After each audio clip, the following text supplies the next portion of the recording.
사람이 가지고 있는 믿음이 위대한 것 같으면서도 한쪽으로는 큰 약점을 가지고 있을 수 있습니다.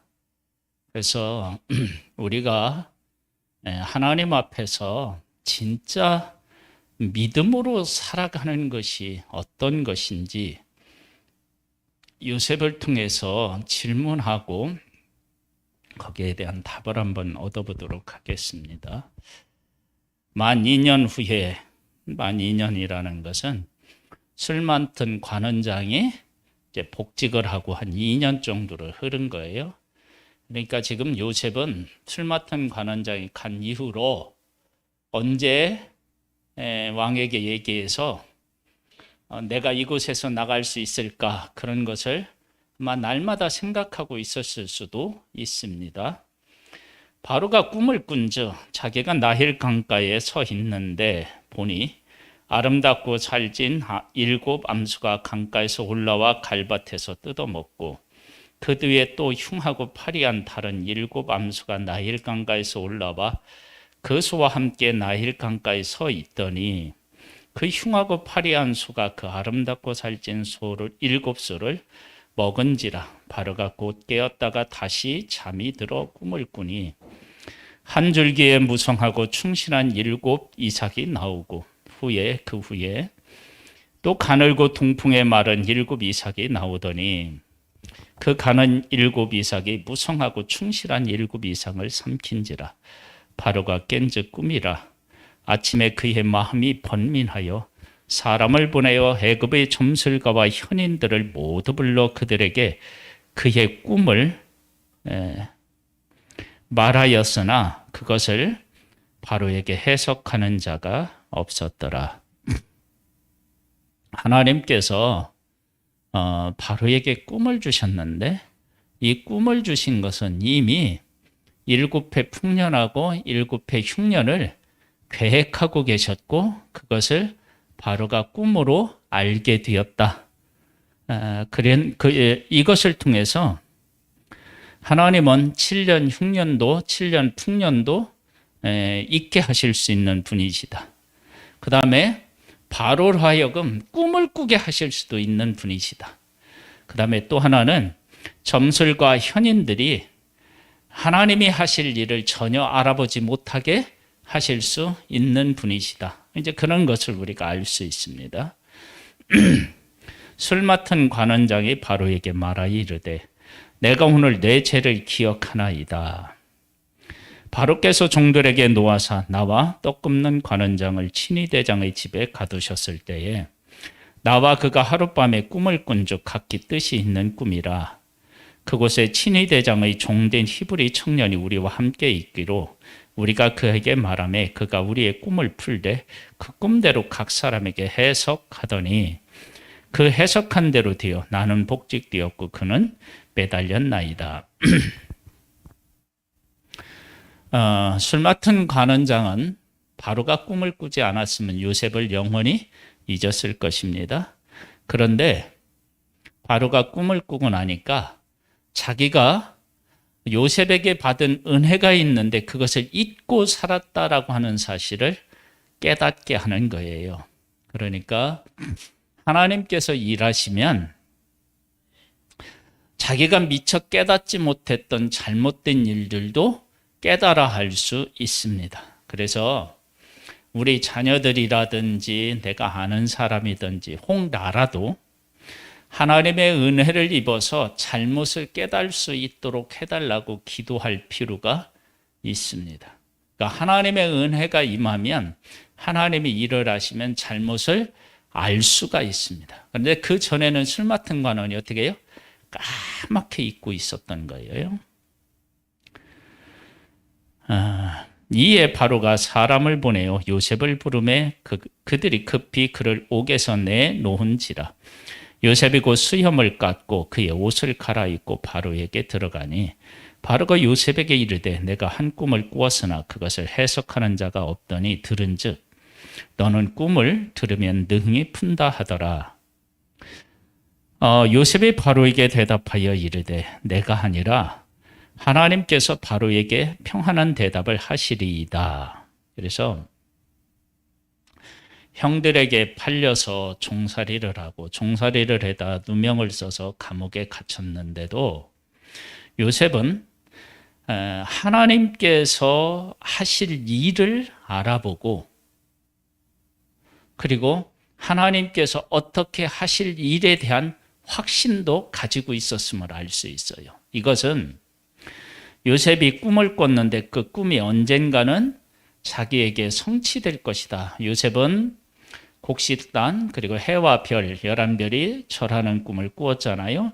그것이 언젠가는 이루어질 것이다 라고 하는 사실을 믿고 있었다라고 하는 사실을 여기서 이 고백에서 알 수 있습니다. 그래서 누가 꿈을 해석할 수 있느냐 그러면 하나님 꿈 안에 있는 사람이 하나님의 꿈을 해석하는 겁니다. 아주 중요합니다. 그러니까 내가 믿음이라는 것 안에 있으면 믿음이 보이고 이것처럼 하나님이 주시는 꿈 안에 있으면 하나님이 주신 꿈을 어떻게 해요? 알 수 있는 거예요. 아주 중요한 얘기죠. 그러면서 이제 바로가 요셉에게 꿈에 대해서 얘기합니다. 바로가 요셉에게 이르되 내가 꿈에 나일강가에 서서 보니 살지고 아름다운 7 암소가 나일강가에 올라와 갈밭에서 뜯어먹고 그 뒤에 또 약하고 심히 흉하고 파리한 7 암소가 올라오니 그같이 흉한 것들은 애굽 땅에서 내가 아직 보지 못한 것이다.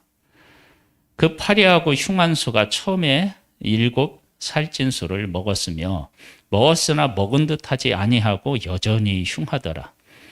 내가 곧 깨었다가 다시 꿈에 보니 한 줄기 무성하고 충실한 7 이삭이 나오고 그 후에 또 가늘고 동풍에 마른 7 이삭이 나더니 그 가는 이삭이 좋은 7 이삭을 삼키더라. 내가 그 꿈을 점술가들에게 말하였으나 그것을 내게 풀이해 주는 자가 없느니라. 이렇게 이제 꿈을 듣고 난 후에 이제 요셉이 바로에게 이제 대답합니다. 요셉이 바로에게 아뢰되 바로의 꿈은 하나라. 하나님이 그가 하실 일을 바로에게 보이심이니이다. 7 좋은 암소는 7회요 7 좋은 이삭도 7회니 그 꿈은 하나라. 그에 올라온 파리하고 흉한 7소는 7년이요 동풍에 말라 속에 빈 7 이삭도 7회 흉년이니 내가 바로에게 이르기를 하나님이 그가 하실 일을 바로에게 보이신다 함이 이것이라. 온 애굽 땅에 7회 큰 풍년이 있겠고 후에 7회 흉년이 들므로 애굽 땅에 있던 풍년을 다 잊어버리게 되고 이 땅이 그 기근으로 망하리니 후에 든 그 풍년이 너무 심함으로 이전 풍년을 이 땅에서 기억되지 못하게 되리이다. 정확하게 해석을 합니다. 이 해석을 들은 바로와 신하들의 반응이 이렇습니다. 이제 보겠습니다. 바로께서 꿈을 2번 겹쳐 꾸신 것은 하나님이 이 일을 정하셨습니다. 하나님이 속히 행하시리니 이제 바로께서는 명철하고 지혜 있는 사람을 택하여 애굽 땅을 다스리게 하고 바로께서는 또 이같이 행하사 나라 안에 감독관들을 두어 그 7회 풍년에 애굽 땅의 5분의 1을 거두되 그들로 장차 올 풍년의 모든 곡물을 거두고 그 곡물을 바로의 손에 들려 양식을 위하여 각 성에 쌓아두게 하소서. 이와 같이 그 곡물을 이 땅에 저장하여 애굽 땅에 임할 7회 흉년을 대비하시면 땅이 이 흉년으로 말미암아 망하지 아니하리이다. 그리고 이제 해결책까지 다 이야기를 합니다. 그랬더니 바로와 그의 모든 신하가 이 일을 좋게 여긴지라. 그러니까 하나님께서는 그 7회 풍년과 흉년을 계획해 놓으시 그걸 바로가 꾸게 하시고 그리고 점술거가 현인들이 알아듣지 못하게 하고 그 다음에 이제 술 맡은 관원장을 하나님께서 어떻게 해요? 바로 곁에 있게 하고 바로에게 요셉을 소개하게 하고 요셉이 와서 그 이야기를 듣고 이것은 하나님이 속히 하실 일이시다. 두 번째 것은 반드시 하나님이 하실 일이다. 그런 것을 이제 이야기하고, 그래서 대비책까지 얘기해요. 7회 풍년 들 때에 좋은 사람, 명철한 사람을 택하여서 저장하여 두게 하라. 그러면 흉년 때 망하지 않는다. 그 얘기를 하니까 바로와 그 신하들이 좋게 여겼어요. 아, 이게 맞죠. 이런 일이 반드시 있을 것이고 그러려면 이렇게 해야 돼. 이것이 앞뒤가 다 맞아서 사람들 마음속에 인정을 받은 거예요. 이제 그런 일들도 다 하나님이 하신 것이죠. 보겠습니다. 바로가 그의 신하들에게 이르되 이와 같이 하나님의 영에 감동된 사람을 우리가 어찌 찾을 수 있으리요 하고 요셉에게 이르되 하나님이 이 모든 것을 네게 보이셨으니 너와 같이 명철하고 지혜 있는 자가 없도다. 너는 내 집을 다스리라. 이제 하루아침에 총리가 되는 거예요.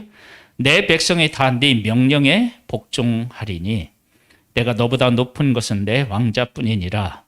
바로가 또 요셉에게 이르되 내가 너를 애굽 온 땅의 총리가 되게 하노라 하고 자기의 인장 반지를 빼어 요셉의 손에 끼우고 그에게 세마포를 입히고 금사슬을 목에 걸고 자기에게는 버금수레에 그를 태우매 무리가 그 앞에서 소리 지르기를 엎드리라 하더라. 바로가 그에게 애굽 전국의 총리로 다스리게 하였더라. 하루아침에 이제 총리가 되는 거예요. 근데 그 일을 요셉이 어떻게 되냐면 잘 감당합니다. 잘 보세요. 이건 아주 중요한 얘기인데요. 요셉의 아버지 집에 있었을 때 11번째 아들임에도 불구하고 아버지의 마음으로 집안일을 걱정하고 집안 전체적인 것들을 잘 이렇게 관리했던 사람이 누구냐면 우리가 요셉이라고 생각해 볼 수 있습니다. 그리고 보디발의 집에 가서도 총리로서 일을 하고 그 다음에 감옥에 갔는데도 열심히 일을 하니까 또 거기에서도 어떻게 해요? 총리 일을 하고요. 그리고 난 다음에 애굽의 총리가 됩니다. 그러니까 요셉이 억울한 일을 당한 것 같은 그 일에 열심을 다해서 하나님이 자기와 함께 하시는 것을 깨달아 알고 열심히 그 일을 하니까 나중에 총리가 되었을 때 총리 일을 하는 일이 그에게 버거운 일이 아닌 것이 된 거예요. 그러니까 우리가 어떤 일을 하나님께서 우리에게 맡기시든지 내가 어떤 일을 그러니까 요셉처럼 답답하고 괴로운 일을 겪지만 자기가 해야 할 일에 대해서 어떻게 해요? 하나님 안에서 그 일들을 잘 감당해내는 것이 아주 중요한 거예요. 그러면서 애굽 총리가 될 수 있는 힘을 기른 거예요. 자, 이제 그 다음에 보겠습니다. 요셉에 대한 얘기가 나오는데요. 요셉의 애굽 왕 바로 앞에 설 때에 30세라. 그가 바로 앞을 떠나 애굽 온 땅을 순찰하니 7해 풍년에 토지 수출이 심히 많은지라. 요셉의 애굽 땅에 있는 그 7년 곡물을 거두어 각 성에 저장하되 각 성 주위의 밭에 곡물을 그 성읍 중에 쌓아두매 쌓아둔 곡식의 바다 모래같이 심이 많아 세계를 그쳤으니 그 수가 한이 없었더라. 이 46절에서 49절 이 말씀은 우리가 반드시 기억해야 합니다. 왜 기억해야 되느냐면 7년 풍년과 7년 흉년이에요. 근데 이 7년 풍년도 긴 시간이고 7년 흉년도 엄청나게 긴 시간이에요. 7년 흉년을 버틸 수 있는 사람이 없는 거예요. 그런데 7년 풍년이 들 때 7년 흉년을 대비하는 일은 믿음의 사람 아니고는 그게 불가능합니다. 왜냐하면 한 해, 두 해 이렇게 계속 막 풍년이 돼서 막 곡식이 막 많아지면 처음에는 사람들이 경각심을 가지고 어느 정도는 저장해 놓을 수 있어요.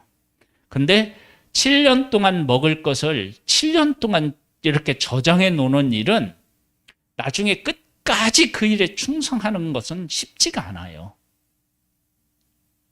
그런데 하나님을 섬기는 요셉은 7년 흉년이 드는 동안에 7년 흉년이 들 것이라고 하는 확신을 그가 가지고 있고 거기에 대한 대비를 7년 동안 차근차근 하게 됩니다. 이게 믿음이에요. 그러니까 이게 이제 역으로 한번 또 생각해 보세요. 아버지에게 사랑받다가 형들에게 팔려가지고 종살이를 해요. 종살이를 하다가 이제 감옥살이를 해요. 즉 흉년과 같은 삶에서 충성하니까 이 총리와 같은 그런 일들로 어떻게 해요? 하나님께서 풍년과 같은 일을 주셨어요. 그러니까 흉년과 같은 인생을 하나님 중심으로 살았더니 풍년과 같은 인생에도 하나님 중심으로 살아가는 거예요. 이제 거꾸로 됐어요. 총리가 된 후에 풍년이 들었을 때 흉년이 올 것이라고 하는 확신을 가지고 준비하는 거예요. 그건 하나님의 하실 일에 대한 확실한 믿음이 없이는 그걸 준비할 수가 없게 됩니다. 애굽 사람들은 하나님이 하실 일에 대한 확신이 있나요? 없나요? 없어요. 그래서 이들은 풍년 때 흉년을 대비하지 못합니다. 믿음의 사람 요셉만 준비합니다.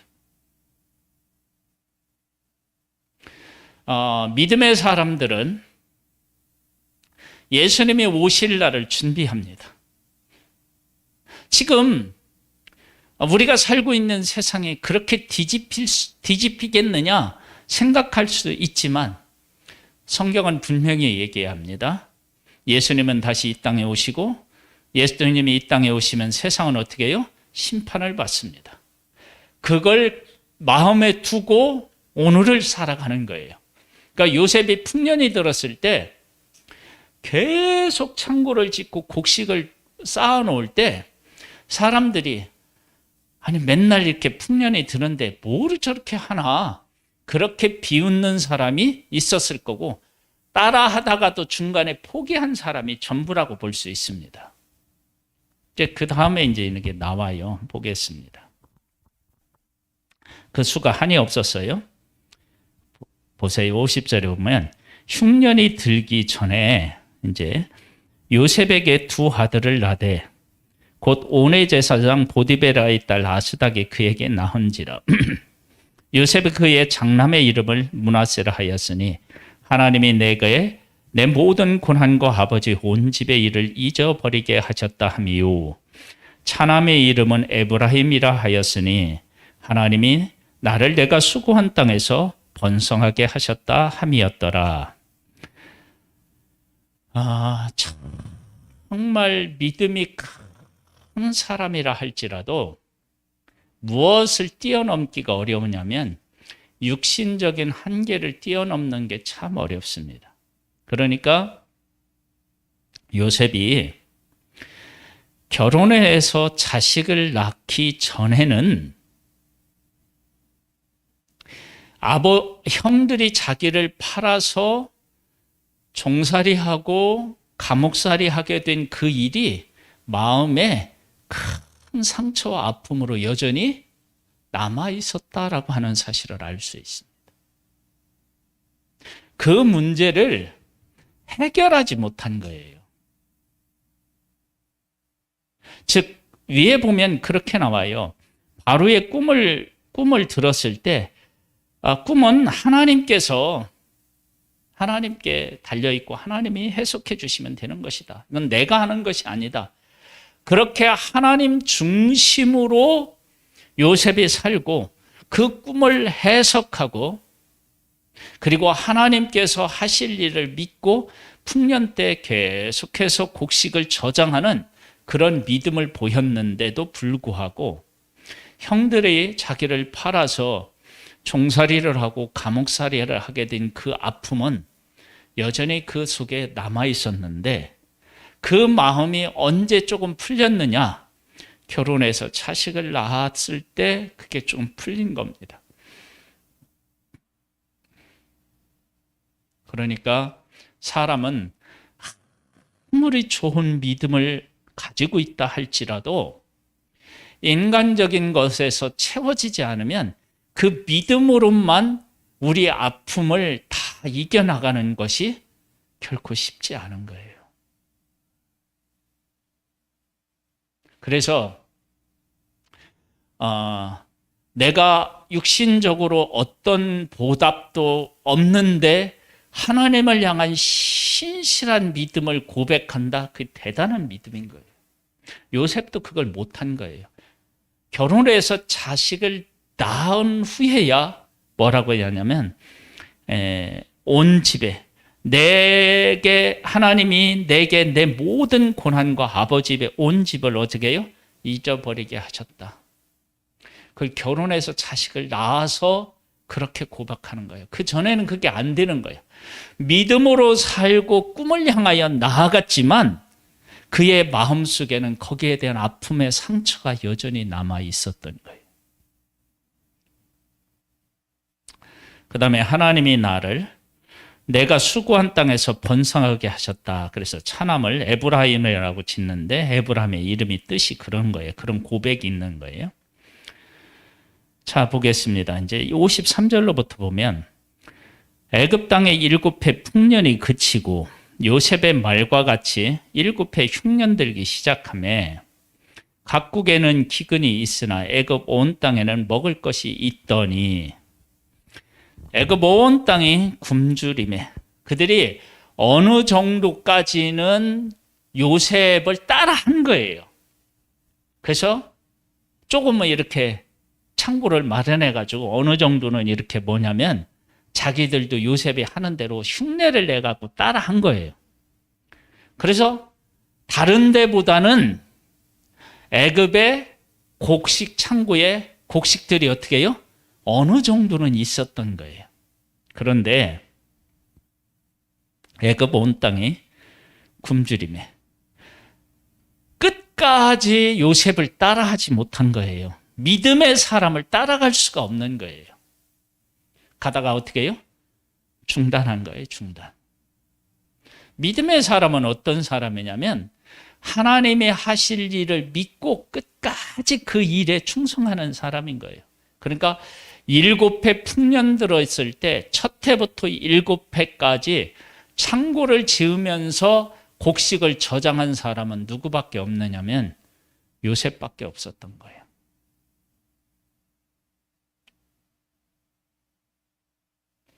참 이건 무서운 얘기예요. 그리고 중요한 얘기예요. 정말 믿음의 사람은 어떤 사람이냐면 첫 해부터 7해까지 하는 거예요. 저장하는 거예요. 왜 그렇게 해야 되냐면 7해 흉년이 들었을 때 그때를 대비해야 하니까. 근데 그게 안 된 거예요. 그래서 어떻게 되냐? 애굽 온 땅이 애굽 온 땅의 굶주림에 그 누구도 요셉을 믿음이 있는 요셉을 따라하지 못했다라고 하는 것을 알 수 있어요. 왜냐하면 애굽 온 땅이 굶주렸으니까. 이 굶주렸다는 것은 자기들이 저축한 것이 떨어졌다는 의미예요. 그렇죠? 그러니까 믿음의 사람은 처음부터 끝까지 하나님이 하실 일을 알고 그 일에 충성하지만 믿음이 없는 사람은 따라하다가 어떻게 중간에 다 포기하는 겁니다. 따라할 수가 없는 거예요. 그래서 여기서 중요한 것 한 가지를 우리가 느끼는 거예요. 바로와 신하들이 하나님의 영에 이렇게 감동된 사람 우리가 어떻게 얻겠느냐 그렇게 고백하면서 요셉을 세우잖아요. 이것이 진짜 애굽 사람들에게 중요한 결정이었어요. 만약에 이렇게 하지 않고 애굽에 있는 어떤 사람을 총리로 세워서 요셉이 하는 일을 대신하게 했다? 그럼 중간에 어떻게 해요? 포기했다고요. 안 했다고요. 그래서 우리들에게 믿음의 사람이 있고 그 믿음의 사람이 끝까지 충성하는 것 때문에 그 주변에 있는 사람들이 어떻게 해요? 혜택을 볼 수 있습니다. 예수 그리스도께서 이 땅에 오셔서 십자가에서 지시고 죽으심으로 우리가 그 예수님을 믿어서 구원을 얻은 것처럼 그러한 믿음의 사람의 승리가 있을 때 그 주변에 있는 사람까지도 그 믿음의 혜택을 보는 거예요. 그래서 우리 주변에 믿음의 사람이 있다. 그러면 내가 정말 복을 받은 것이고, 내가 하나님 앞에 믿음의 사람으로 승리하고 있다. 그러면 그건 더 큰 복을 받은 거예요. 이 둘 중에 하나는 우리에게 있어야 돼요. 근데 우리는 예수 그리스도 안에 있기 때문에 예수님께서 우리를 위해서 십자가에서 죽으시고 다시 부활하심으로 우리가 그 안에 있어서 우리가 그 혜택을 입어서 우리가 영생을 얻었고 참 소망 가운데 살아갈 수 있다.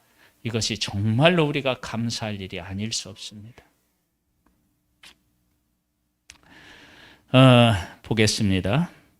55절에 애굽 온 땅에 굶주림에 믿음이 없어서 못 따라한 거예요. 백성이 바로에게 부르짖어 양식을 구하는지라 바로가 애굽 모든 백성에게 이르되 요셉에게 가서 그가 너희에게 이르는 대로 하라 하니라. 온 지면이 기근이 있음에 요셉이 모든 창구를 열고 애굽 백성에게 팔세 애굽 땅에 기근이 심하며 각국 백성도 양식을 사려고 애굽으로 들어와 요셉에게 이르렀으니 기근이 온 세상에 심함이었더라. 지금 이건 누구를 하나님이 높이시느냐면 요셉을 이렇게 높이셔요. 그러면 요셉을 왜 높이실까요? 아브라함에게 하나님이 약속하신 대로 야곱과 그에게 속한 사람들 70명이 어떻게 해요? 애굽으로 와서 애굽 땅에서 정착하여 살아갈 수 있도록 하기 위해서 하나님이 이런 일을 하시는 거예요. 우리가 이제 그 다음 주에 우리가 다룰 내용이지만 내가 잠깐 여기서 설명을 해보면 이런 것이 있습니다. 여기 한 줄만 보고 거기에 대한 해석을 하고 다음 주에 이 해석을 좀 더 자세하게 하도록 하겠습니다. 42장 9절 말씀을 한번 보세요. 42장 9절에 보면 요셉이 그들에게 대하여 꾼 꿈을 생각하고 그들에게 이르되 너희는 정탐꾼들이라 이 나라의 틈을 엿보려고 왔느니라. 이렇게 이제 지금 얘기하잖아요. 이러한 요셉이 하나님을 믿었지만 육신적인 것들이 채워지기 전에는 그 마음의 상처가 치유되지 않았다고 그랬잖아요. 여러분, 이게 정말 중요한 거예요. 뭐냐면 육신적으로 채워짐으로 마음의 아픔과 상처를 치료할 만한 믿음이면 그 믿음은 큰 약점을 가지고 있는 거예요. 왜냐? 잘 한번 생각해 보세요. 요셉이 꿈을 꿨는데 두 번 꾸잖아요. 아버지하고 있을 때. 하나는 볕, 단, 그리고 하나는 별, 해와 달, 별 이렇게잖아요. 그러면 요셉이 정말 하나님이 요셉에게 꿈을 주실 때 형들이 와서 절하고 아버지와 엄마가 형들과 앞에서 절하게 하도록 만들기 위해서 요셉에게 꿈을 주었겠어요? 네? 그건 아닌 것 같지. 아무리 생각해봐도. 그렇죠? 그러면 우리가 지금 상식적으로 생각했을 때 그것이 아닐 것이다라고 우리가 생각해 볼 수 있다면 요셉이 지금 여기에 자기가 꾼 꿈을 생각하고 형들을 대해요. 그러면 이렇게 꾼 꿈을 가지고 형들을 대하는 것은 하나님이 요셉을 통해서 하고자 하는 일을 이해하고 하는 행동일까요? 이해 못하고 하는 행동일까요? 네? 이해 못하고 하는 행동이에요. 왜냐하면 우리가 지금 상식적으로 생각할 때 형제들이 절하고 해와 달과 11별이 절하는 것이 형들이 와서 부모님이 와서 절하도록 내가 너한테 해줄게. 그래서 그들이 절하면 만족하다. 이런 개념으로 그걸 준 것이 아니라고요. 그러면 형들을 만났을 때 꿈을 생각하는 것은 요셉이 하나님이 자기에게 꿈을 주시고 그리고 그 꿈이 또 이제 이루어지고 자기의 마음의 상처도 가정을 이루어서 없앤 것처럼 생각했지만 그것은 가정을 이루고 자식을 낳아서 그 고난을 잊게 하시고 채워주셨다라고 하는 보이는 것들이 자기에게 채워졌을 때 해결되었다라고 하는 것은 진짜 하나님과 동행하며 살아가면서는 마음의 상처와 아픔을 여전히 가지고 있었다는 얘기 아니에요. 그때 그 상처가 아물고 없어야만 형들이 왔을 때 어떻게 해요? 그냥 자기를 밝히고 형들을 끌어안을 수 있었는데 그 마음을 그러니까 믿음으로 자기의 상처를 해결하지 못하니까 육신적인 것들이 채워졌을 때 결혼해서 자식을 낳았을 때 아버지 집에서 받은 고통을 내가 잊었다. 두 번째 에브라임은 어떻게 해요? 이곳에서 어떻게 해요? 이 수고한 땅에서 번성하게 하셨다. 즉 뭐냐면 물질적인 것들, 보이는 것들이 자기에게 주어졌을 때 영적인 문제, 마음적인 것 이런 문제를 해결한 거예요. 그러니까 어떻게 되냐면 나중에 형들이 왔을 때 형들이 진짜 자기들에게 무릎을 꿇어야 어떻게 해요? 그 아픔의 상처가 해결되는 것인데 사실은 이미 요셉은 그 문제를 어떻게 해요?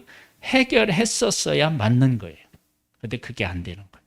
그래서 우리가 어떤 일에 대해서 보상을 받고 난 후에 그 아픔의 상처를 해결하면 그건 믿음으로 온전히 해결한 것이 아니기 때문에 그 믿음이 약점을 가지고 있어서 다른 사람에게 상처와 아픔을 줄 수 있다는 것을 우리가 깨달아 알아야 됩니다.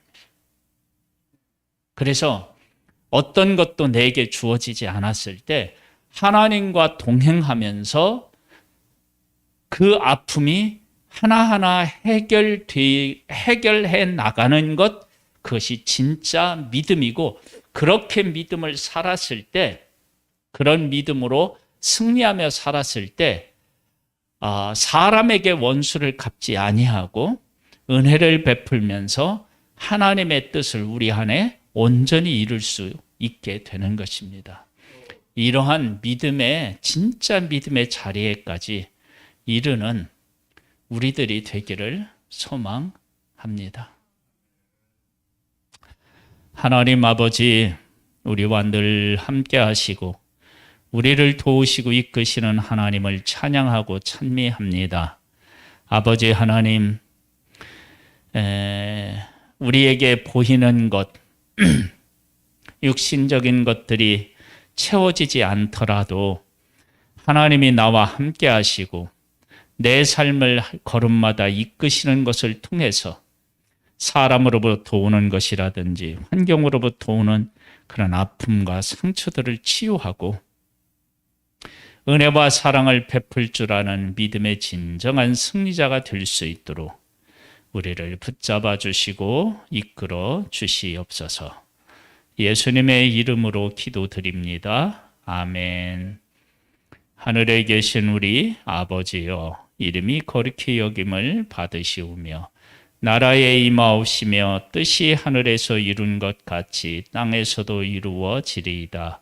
오늘날 우리에게 일용할 양식을 주옵시고 우리가 우리에게 죄 지은 자를 사하여 준 것 같이 우리 죄를 사하여 주옵시고 우리를 시험에 들게 하지 마옵시고 다만 악에서 구하옵소서.